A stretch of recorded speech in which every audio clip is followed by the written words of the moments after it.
Hey guys, a lot of you were asking how we are currently doing with the whole situation. Well, we are doing good. We're still coming to work, but we've taken strict measurements. Now, as you can see, Jordy isn't here. Mid-shoot got some bad news, and that's why I took over. Of course, we are missing that social contact. I haven't seen my family in a while, but it's something we're all in together, and we have to go through this. So stay strong, stay safe. And guys, by the end of the video I have an amazing announcement, so make sure to stick around. For the first one, you can practically take any object which has some interesting shapes, such as a colander. Or this thing, which I don't even know how to say in my own language. Anyways, you can use that to create interesting shadows when casting a light through it. You can also add a movement to the light or the object, which could create some really cool results like here.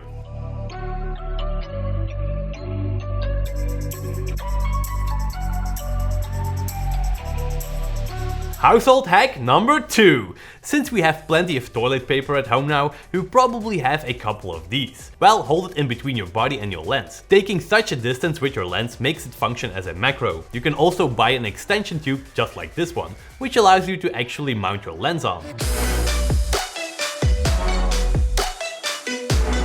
For the next video hack you are going to need a door, which we have plenty of at our home. It got me thinking. DIY sliders are all good and well, but they are never super stable.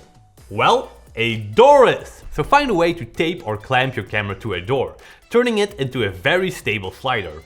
I was even able to make some cool close-up shots with that. The only limitation that you have is that you can't take your door to a different spot, so you're kinda stuck with one place. Trick number 4. Take an iron with steam function. However, be very careful though. If you're a minor, ask your parents to help you with this one. You can basically use it as a smoke machine for close-ups or small product reveals.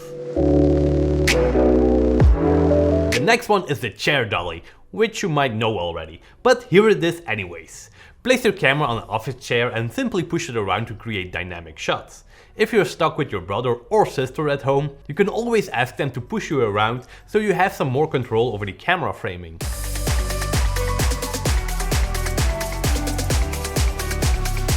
Tip number 6. Grab a hairdryer and put it on cold because we only need wind. Then put some particles around the object that you are going to film, and as you start filming, wave the hairdryer in, creating a cool particle cloud around your object.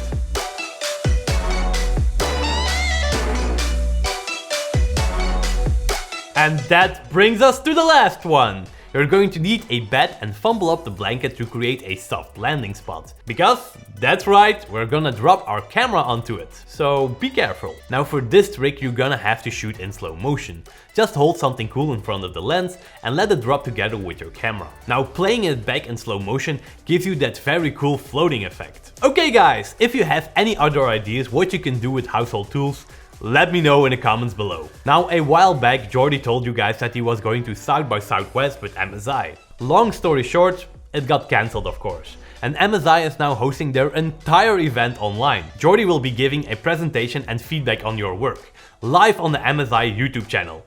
Link below, you can already subscribe. And they are giving away some very cool prizes, for which you have to upload a creative video using the MSI logo. So I hope that this video inspires you to create something. Jordy will be one of the judges, so we really hope that you are going to participate. All the information can be found in the first link in the description below. Thank you so much for watching, and as always, stay creative. I'm working on Copycat and I think we are going to do something with Blender. However, I'm used to Cinema 4D because at home I'm learning Cinema 4D and the controls are quite different. So it's been kind of challenging to maneuver around because look at this, what's it doing? What's this? What's this?